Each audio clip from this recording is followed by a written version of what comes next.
Today I'm going to be talking about my soil and why nothing wants to grow in it and what I'm going to be doing about it. Yes! Please subscribe! There have been a few things that have grown in my garden, like my potatoes and my shallots and my spring onions, and very weakly my leeks, but nothing much else. Let's have a look at those things that didn't grow. This spinach over here was planted about a month and a half ago, and it was transplanted from my greenhouse where it was growing into the soil, and it hasn't grown much bigger than it was. It was about this size when it was grown, and it's got to about this size, and that's about a month and a half later. The growth is absolutely dismal. But what's even worse is these beds over here and all along here that are absolutely barren, it's just got a few weeds in it. I planted seeds directly into the ground and nothing has grown. I know for a fact the weather was right, the timing was right, it's got to be into the soil. So how am I so positive that it's the soil? Well, I've done a control. A few weeks ago, about 3 weeks ago, I started planting in the greenhouse to check how the soil was. So let's have a look in the greenhouse and see how things are growing there. Well, look at the growth in the greenhouse. This was about 6 weeks ago that I planted all this. Same time as I planted the stuff outside, and it has grown abundantly. It's really good. So I know that the potting soil was right. I know the soil is wrong. So let's go and have a look at this. Now, before I tell you what I'm going to be doing about the soil, I want to take you on a little trip into my close neighbourhood, into the countryside, where I will show you what has contributed to such poor soil. Now, I know industrialists all over the world have been doing this to their own countries, and some of you will be victims of the same thing that I am, but let me go out there and I'll show you what's contributing to this poor soil.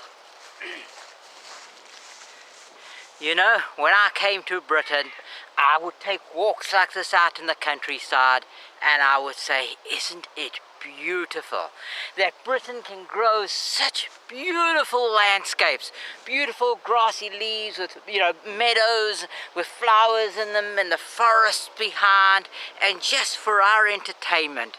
But when I came here, I was taken in for a little surprise, because not all was as it seemed. So let's go on a little further and let me show you.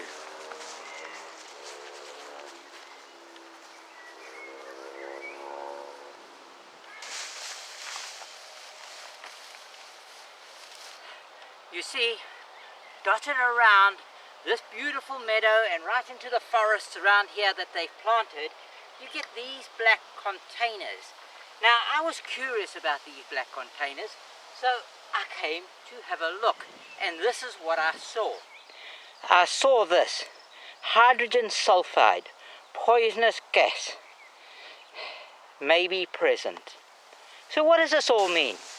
This means that under this ground is sulfur gas coming to the top, because this land here, where these meadows are growing and these forests are growing, was once coal dumps, where all the old coal from the mining used to come and they used to dump it here, and now it's giving off sulfurous gas. Because you see, this area that I'm living in was one of the major coal mining and steelworks area in the country. Now, there's lots of countries that are or lots of parts of Britain that are affected by this, where gas is coming out from the ground. Now, I know when I bought my house, I had to have a special gas test to make sure that it was habitable.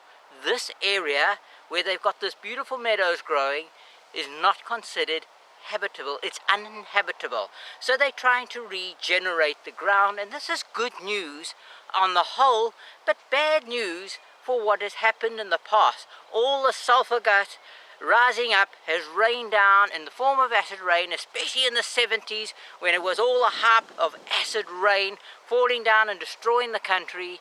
This was part of it, and my house, which is just over the hill there, it was part of it. So we had a lot of acid rain, and it degraded the ground significantly.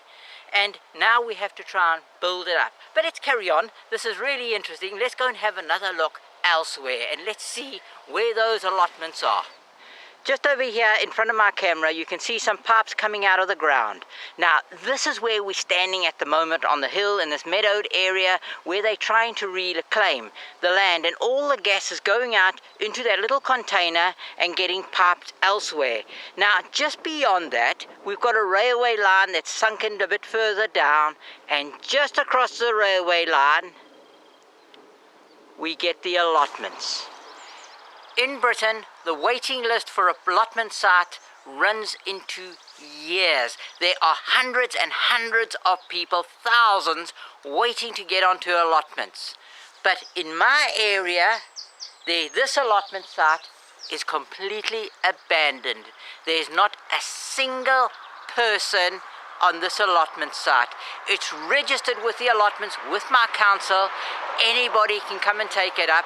Now, unfortunately, I can't take it up because I'm trying to get my garden right and I haven't got the money to do something like this. But why on earth is this allotment site not taken up when it's in the British blood to grow your own? It can't just be that the people in this area aren't interested. There's got to be a better explanation. Now, those vacant allotments stand on this side of the screen, and on this side you can see a village behind, and that's where I stay. It's only a couple of 100 yards away, and I live in that area, and I'm across the railway line facing this. Now, on the other side of me, I've got another hill, exactly the same side as this. I've got a farm, a bit of a farmer's field in between, and that is all. So let's go and take a look at what they're doing on that hill. Now, after all the gas comes down through to those central connectors, as we saw below the allotments, they come to a flare like this. This is where all the gases come, and then they get contained, and when the pressure builds up, it's burnt off into the atmosphere and is rendered harmless so that the rest of us can live safely. So I think all in all, the regeneration project here is going very, very well. The council and the authorities in this area are spending millions upon millions to regenerate the land. But where does that leave my garden? So where does that leave me with my garden? Well, it means I have to do exactly what they're doing out there. I have to reclaim my soil and regenerate it and make it fertile again. How do I do that? Well, I've already begun. I'm beginning to get a lot of cow manure from my farmer. And I've been packing it onto the soil, probably about 5 inches, 6 inches thick, and I've been letting the worms do the work. Now, I'll continue doing that work. I'm going to let all my potatoes and onions and stuff grow to its full, and then I'll be harvesting that out, but I don't expect a wonderful harvest. Maybe the potatoes will have a good harvest for me, but anyway, I'll be putting in as much organic matter as I can so that next year my garden is totally fertile. I know that the soil is okay because it had some good worms in it. It had the brown worms, and they were probably about as thick as my finger. Some were thinner, obviously, and younger. But if it had been the wrong type of worm, and yes, there are wrong types of worms, it would have mean my soil would have been in really, really big trouble if it had been those little, like, yellow worms and stuff like that. But it wasn't. The soil is okay, and I just have to get back all the organic matter in. So that's what I'm going to be doing for the rest of the year, is getting as much organic matter into my soil as I possibly can.